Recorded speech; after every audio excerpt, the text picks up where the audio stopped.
Bonjour à tous, bienvenue sur notre chaîne et bienvenue sur notre nouvel point de grammaire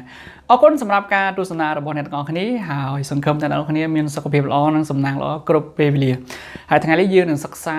មេរៀនថ្មីមួយជាចំណុចវេយ្យាករណ៍ថ្មីមួយសម្រាប់អ្នកទាំងអស់គ្នាហើយអ្នកដែលធ្លាប់រៀនហើយប្រហែលជាមិនមែនថ្មីទេ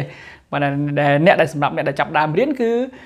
វាជាមេរៀនថ្មីអូខេអញ្ចឹងបងអ្នកទាំងអស់គ្នាក៏លេខមកមើលក្តារខៀនរបស់យើងគឺចំណងជើងគេដាក់ថា la négation មានន័យថាតើតើនឹងបដិសេធប្រយោគបដិសេធអញ្ចឹងប្រយោគបដិសេធដែលយើងធ្លាប់ជួបមានឃើញតែនៅប៉ាណានៅប៉ាហ្នឹងគឺបដិសេធហើយក៏ប៉ុន្តែក្នុងភាសាបារាំងមានច្រើនណាប្រយោគបដិសេធដែលគេប្រើវាមានបដិសេធបែបប្រយោលបែបមិនផ្ទាល់បែបដាច់អហង្ការឬក៏បែបស្អីមានច្រើនណាឥឡូវយើងថ្ងៃនេះយើងនិយាយអំពីនីចុចនីអូខេអញ្ចឹងអានីចុចនីហ្នឹងគឺជាប្រយោគបដិសេធមួយក្នុងចំណោមប្រយោគបដិសេធទាំងអស់ដែលភាសាបារាំងគេមានណាវេយ្យាករណ៍របស់គេណាអូខេអញ្ចឹងគេដាក់ថាni ta ni vì giờ cái définition của nó est la négation de deux éléments ou plus reliés et មានន័យថាគឺជាទម្រង់នៃប្រយោគបដិសេធដែលមានព្រឹត្តិការណ៍ពីរឬក៏ច្រើនអូខេដែលវាចងភ្ជាប់គ្នាដោយ a អូខេ preposition ឆ្នប់ a នេះណាអូខេឥឡូវយើងមកឧទាហរណ៍មួយណាឧទាហរណ៍មួយគេដាក់ថា Paul est jeune, ouais, beau et intelligent intelligent ជាស្រ័យ intelligent អញ្ចឹងគេថា Paul ក្មេងសង្ហាហើយ intelligent ខ្មែរនឹងបកថាម៉េចណា intelligent ហ្នឹងអូខេប៉ុន្តែនៅពេលដែលយើងសរសេរជាប្រយោគបដិសេធដែលមានទម្រង់ជានីនេះណាយើងសរសេរថា Paul n'est ni ហើយក្បៀសមួយព្រោះឥឡូវខាងលើក្បៀសដែរណា ni beau ហើយ ni intelligent នេះគឺជារបៀបប្រើប្រាស់នេះអញ្ចឹងមានន័យថាពោលអត់ស្អាតអត់សង្ហាអត់ក្មេងហើយអត់ intelligent ទៀតអត់ល្អអត់ខ្ចោះនេះណាអានឹងតើតើនឹងទម្រង់ប្រើប្រាស់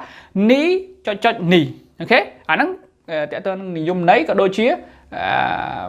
ឧទាហរណ៍ដែលខ្ញុំបានសរសេរឲ្យអ្នកនរគ្នាមើលមួយវិញទៀតអ្នកនរគ្នាត្រូវកំណត់ចំណាំថានៅក្នុងនៅពេលដែលយើងសរសេរទម្រង់ជានេះជាថាបដិសេធដែលមាននេះចុចនេះហ្នឹងគឺវាអត់មាន active នៅពីក្រោយនៅពីមុខពាក្យទាំងអស់ដូចជាពាក្យកាយេដូចជាពាក្យ stylo អីគឺត្រូវលុបចោលឥឡូវយើងមើលនិយមន័យរបស់គេណាគេដាក់ខាងលើនេះអ្នកនរទៅកំណត់ចំណាំខ្លួនឯងណា en général actif indéfini ou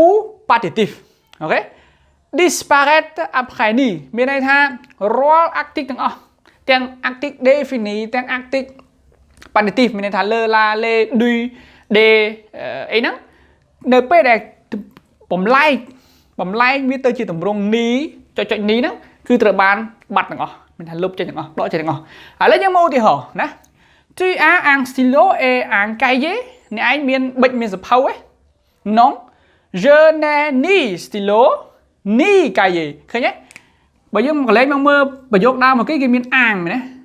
ក៏ប៉ុន្តែនៅពេលដែលយើងបំលែងទៅជាប្រយោគដែលមានប្រើប្រាស់នីហើយនឹងនេះគឺលុបនេះ active défini នេះ undéfini នេះចោលទាំងអស់អូខេអត់មានទេនេះ stylo នេះ cahier តែម្ដងអូខេមួយទៀត Tu veux du café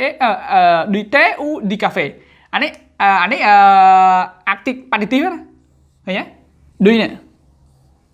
អូខេអញ្ចឹងនៅពេលដែលយើងបំលែងទៅជាប្រយោគបដិសេធនេះហ្នឹងគឺដូចគ្នាណា Non je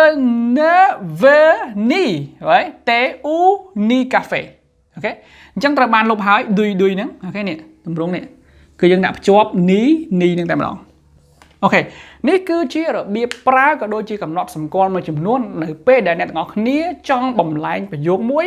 ឲ្យទៅជាប្រយោគបដិសេធប្រើប្រាស់ទម្រង់នីចុចហើយនឹងនេះអូខេអញ្ចឹងថ្ងៃនេះយើងមានប៉ុណ្ណឹង Merci pour être avec nous